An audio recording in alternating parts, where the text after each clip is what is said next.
If there's one thing I've learned from the Call of Duty community, it's that people love to complain. Ever since all the way back to COD 4, people were complaining about the M16, they were complaining about 3 frags, they were complaining about Martyrdom and Juggernaut, and carry that all the way to where we're at with Call of Duty right now, and people will always have something to complain about, even if they know in the back of their heads that complaining about it isn't going to change anything. It's not going to affect the game at all.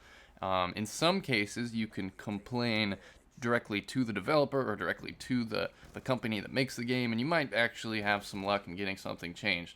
But the point remains that for the most part, complaining is just something annoying that people do, that it happens all the time, and it's something that I've noticed from the Call of Duty community, but I'm sure it carries over into everything. People will constantly look for something to complain about, and I've always kind of adamantly tried to at least be one person in the giant heap of people that play Call of Duty that doesn't really complain too much. I actually enjoy Call of Duty. I really like Black Ops 2 as a whole. Like, I think it's a great game. I think it's a fun game. It's really fun to try to get gameplays and try to kill people and try to do the best you can and get the kill streaks and all that. Like, the whole deal, the whole Call of Duty experience, every angle of it, I still think it's fun to this day. Even with the things that are overpowered or the things that are annoying, you just gotta kind of take them for what they are. And it is what it is. It's Call of Duty. Like, you can't complain about something that really only affects you by choice. It's your choice to be a Call of Duty player. You don't have to be a Call of Duty player. You could sell your Xbox and sell all your games, and you wouldn't have to be a Call of Duty player anymore, and all your Call of Duty problems would completely disappear. So anytime anybody's complaining about a video game, it's automatically a first world problem. If you compare it to the problems that people are having in Syria or Afghanistan or Iraq or Africa or wherever across the globe right now, people have much worse, more serious, more important problems than you do, and it's just it seems so silly and so trivial and so worthless to complain about things in video games. And I don't know if that's just like me being kind of, I would say I'm at least a little bit bitter about stuff like this, because I still see it to this day. There are kids that are going to have commentaries coming out tomorrow that are going to be complaining about something and trying to get views on YouTube about something that they just want to like be negative about. And it's like, dude, you're playing Call of Duty. You should be enjoying yourself. You should be having fun. That's what it's here for. It's entertainment. It's not like something that's meant to be taken seriously. I don't know, you guys. It's just something that's been on my mind. And I'm trying to bring up that point as unbiased as I possibly can, but you guys can probably tell I hold at least a little bit of resentment against these people, and it's kind of like I'm complaining about people complaining, which is just kind of weird and redundant in itself. But what I'm trying to say is, like, I like positive people. I like people who are being authentic and sincere and genuine about their thoughts and feelings when they're doing anything, whether it's playing video games or not. I like people who are actively expressing themselves in a positive way and not just, meh, oh, I died, oh, I can't get this kill streak, rage, whatever. Like, it gets old at a certain point. It's like, dude, are you going to keep playing Call of Duty every day and just reacting the same way that you do every day, or are you going to change something? And I think it's pretty easy. It's easier than you would think to change the way you think about video games. So without further ado, this is Muzzafuzza, and today I want to talk about staying positive. And I don't want to get preachy, and that's kind of a weird line to draw, because I do these commentaries to try to have an impact on you guys and try to just bring up things to talk about with you guys and basically have a discussion in a commentary form and just bring up ideas and things to talk about. But I don't want to try to just sway you and convert you to everything that I think and everything that I feel. Like, you guys, I want you guys to be free thinkers and decide for yourself how you feel about things and what sort of meaning you draw from things.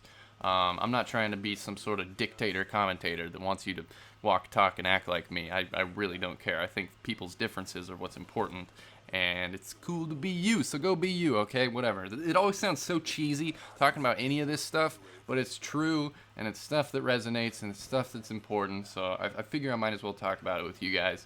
So, from a Call of Duty perspective, strictly, say you're playing Call of Duty and it's starting to make you rage and you're starting to get pissed off and you don't know what to do and you're not even enjoying your gaming experience anymore. There's a few things that you can do. You got to realize the situation that you're in. You're playing a video game by your own free choice. That's number one. And then number two, you got to make a decision to do something different. Try something spontaneous. Change things up. If you've always been like a try-hard player, switch it up and use a shotgun or a sniper rifle, or try a gun that you've never used before, or set up some ridiculous kill streaks that you've never tried to get before. These are all ways that you can kind of make things new and fresh again, and it'll give you a much more positive experience than you were having before. And those are so easy. Like, it should be a no-brainer. I think the second piece of advice that I could offer on something like this in regards to staying positive is to try to turn your negative things into positive things. For instance, if you go negative, if you actually go negative in the game, if you're dying more than you're winning, try to turn those deaths into something. Like for every death, do a push-up or a sit-up or something, or I don't know. You can get as creative as you want. You can get as ridiculous as you want. But you can turn your negatives into positives. I think one of the best examples for me was when Black Ops 1 was going really strong, and then it kind of faded away during like the months before the next game came out, Modern Warfare 3, I think. I actually wasn't finding any way to have fun with the game, so I just made a flamethrower class, and I got all my friends to make flamethrower classes, and we did a 6v6 headquarters where we all used flamethrowers for the whole game. And we didn't get like some amazing score, but it was one of the most fun times I've ever had on Call of Duty. It's a video on my channel that's got a bunch of views. You guys can check it out if you want. And it was just one of those moments where I was like, damn, why didn't I think of this before? This was awesome. And it completely took all the stress and negativity out of the video game.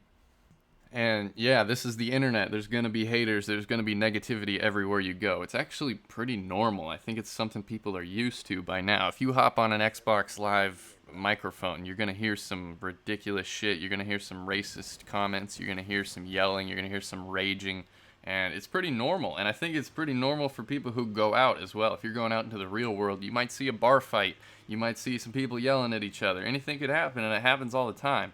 And the biggest thing for negativity is to ignore it. I think that's what people need to do. I've seen it everywhere. It's kind of a meme or a cliche on the internet that you see a lot, but it's promote positivity, ignore negativity. Like, if people are giving you shit, ignore them. If somebody's your friend but they're not acting like your friend, the best thing you can do is ignore them and not give them the time of day. And that's the way that you figure things out. If someone's a problem in your life, you cut that person out of your life. Problem solved. You got to cut the bad fruit off of the tree.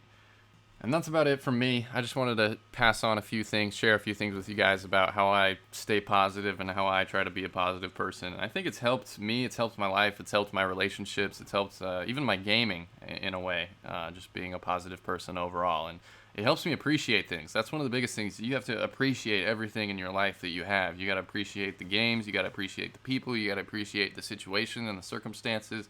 You got to appreciate your surroundings, your house, your backyard, everything, all of it. You gotta be thankful for it, and you got to enjoy it.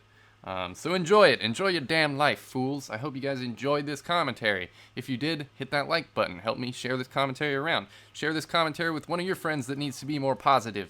Any support on my videos or my channel would surely be appreciated. Thank you guys so much for watching. This has been Muzzafuzza, and I will see you guys next time.